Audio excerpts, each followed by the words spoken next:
Hello, readers. My name is Mrs. Salisbury, and I'm a teacher at Bellevue Elementary. I'm so glad you're here today for day 3 of our lessons on the comprehension strategy, asking and answering questions. Remember, readers ask and answer questions in order to better understand the story. A lot of times your teacher asks you questions about what you're reading, but it's also important that you ask and answer questions about stories while you're reading in order to better understand. Today, for day 3, we'll be rereading our story, Jamaica's Blue Marker. And then there will be some independent practice activities for you to practice the comprehension strategy. Let's get started. Give me a second so I can share my screen.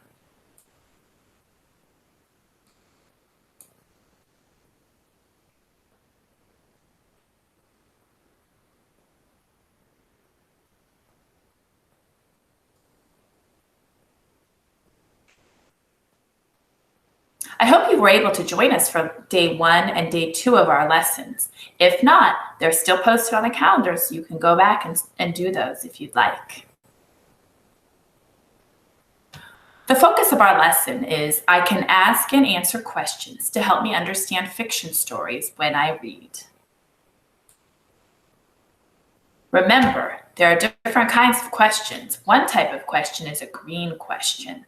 Green questions usually begin with the WH question words, who, what, where, when, and which. Green questions are directly answered in the text.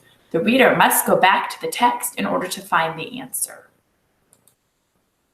Red questions usually start with why do you think, how, what if, what caused, or what was the effect of.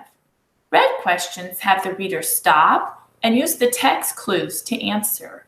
You also think about what you know, make connections in order to better answer the red questions. So our story is Jamaica's Blue Marker. Let's go back and reread our story. And remember, we're focusing on asking and answering questions in order to better understand the story.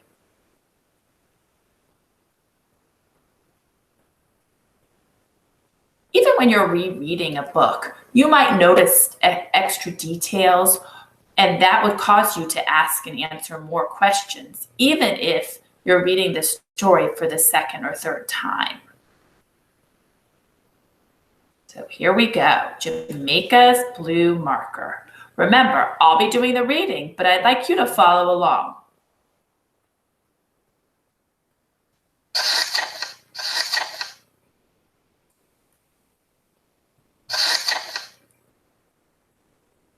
Jamaica closed her eyes and thought about her picture. Mrs. Worth always said to think first, then draw. Jamaica opened her eyes and drew a tree on her big sheet of paper. Then she drew leaves falling off the tree and colored them yellow. Jamaica, Mrs. Worth said, could you please share your markers with Russell? He doesn't have any. He never has anything he needs, Jamaica thought, but she said, okay, even though she didn't want to share her markers with him.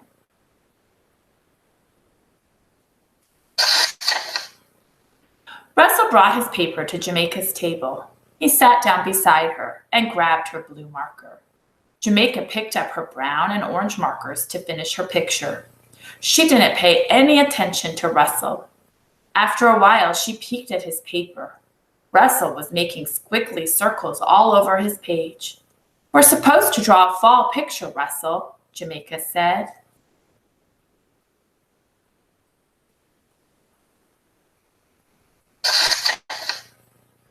Who says?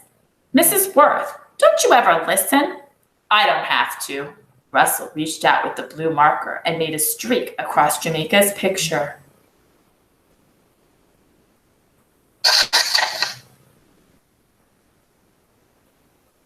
Russell, stop, Jamaica shouted, but Russell scribbled all over Jamaica's yellow-leafed tree. Mrs. Worth, Jamaica cried, Russell wrecked my picture. Mrs. Worth hurried over to their table. Russell, did you do this? She held up Jamaica's picture. Mrs. Worth couldn't get Russell to say, I'm sorry.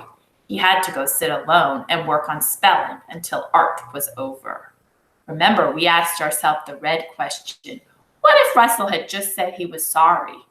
I wonder what would have happened. Maybe he would not have had to go sit alone, and he could have gotten to start over on his picture. Look what Russell did. Jamaica showed her father and brother when she got home. I tried, but I couldn't make another one as good as this. When she looked at the ugly blue squiggles, she had to swallow hard not to cry. Russell is a mean brat. Did you tell Mrs. Worth what happened? Her father asked. Jamaica nodded. Russell can't use my markers again. I shared with him because he didn't have any. He never has what he's supposed to have. But that's no reason to be mean. No, her father said. Russell shouldn't have messed up your picture. And here are the illustrations that go with our text when she was at home. And over here, the illustrator is showing you what it looked like when they went back to art class the next day.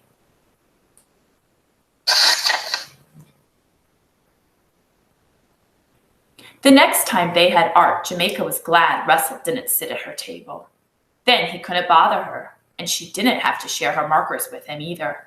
But at recess, Russell threw sand at her and chased 2 second-grade girls, so he had to go to the office. Before he came back, Mrs. Worth said, I would like to tell you something. Can you keep a secret? Yes, Jamaica shouted with her classmates. We are going to have a going-away party for Russell on Friday. His father has a new job in another town. They will be moving over the weekend. I thought you might like to make cards to say goodbye. Then Russell will have something to remember us by.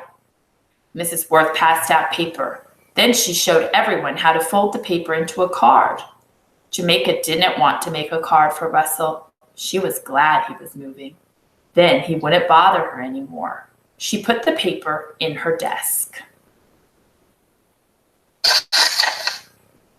At supper, Jamaica said, I like living here. I like my house and my room and the tree in the front yard. I like my school too. I'm glad you do, her mother said. I wouldn't like to move. Who said anything about moving? Aussie asked. Russell is moving, Jamaica said. This is the page in the story where Jamaica is starting to really think about Russell's feelings.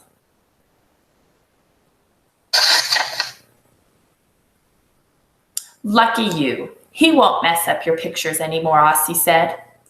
I wonder how Russell feels about moving, Dad said. He might be upset. Has he talked about it?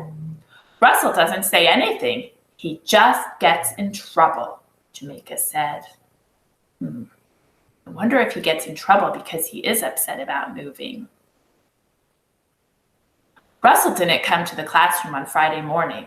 He was with his mother in the office. Jamaica looked at his empty desk. Next week, Russell would be gone. He wouldn't be at his desk ever again. She decided to make a card for Russell.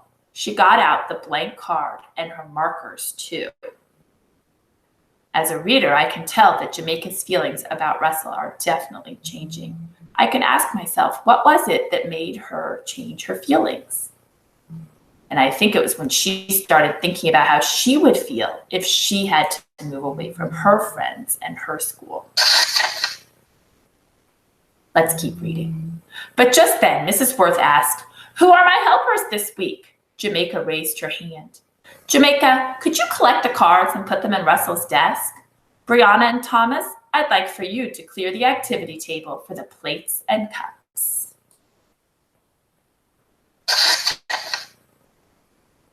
Jamaica went from desk to pick up the cards.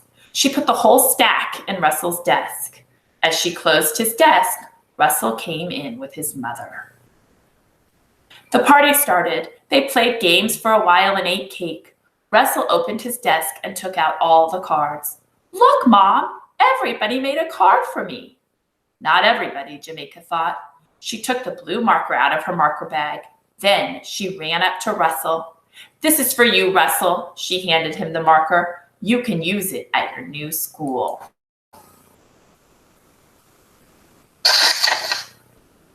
But you might need it, he said. You like to draw. You draw the best pictures in the class. What if you have to color the sky? Someone will share with me. As a reader, I'm thinking that right now, Russell is really thinking about Jamaica's feelings, so he's had a change too. Remember how unkind he was to her? And now he's changed his feelings.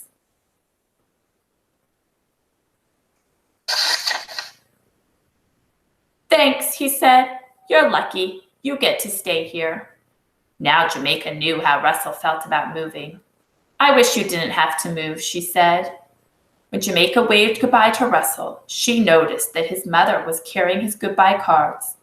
Russell held up the blue marker and waved it at her as if he'd won a prize. Goodbye, Russell. I'll miss you, Jamaica said, and she meant it. As a reader, I could ask myself, why was he waving the marker up as if he'd won a prize? Oh, I know. He must be very happy about having that marker, and he'll always remember Jamaica. And there's the illustration that shows how happy he is to have that blue marker as a gift from Jamaica.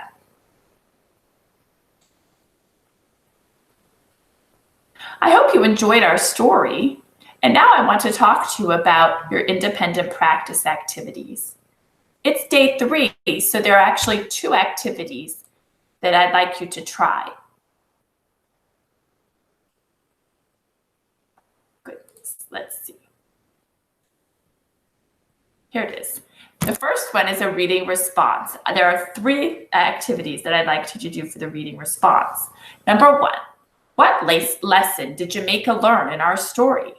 Be sure to include evidence from the text. You may want to include her feelings and actions from the beginning, middle, and end. Number 2, write a green question about the story. Remember, green questions usually start with who, what, where, when, or which. You can ask your question to somebody in your family. It would also be great if you could write the answer to go with your question. Number 3, write a red question about the story. Remember, red questions usually start with why, how, or what if. After you finish the reading response, I have some independent practice activity for you. If you follow the link, you can go read Zoe's Perfect Pet. It's a story on iReady. So you can click on the title for the link to practice asking and answering questions about a story. Be sure that you use this button to turn the sound on. Well, readers, it's been great to spend these 3 days with you, working on our focus of asking and answering questions in order to better understand a story. I hope you enjoyed our book as much as I did. And keep on reading. We'll see you soon. We miss you and we love you.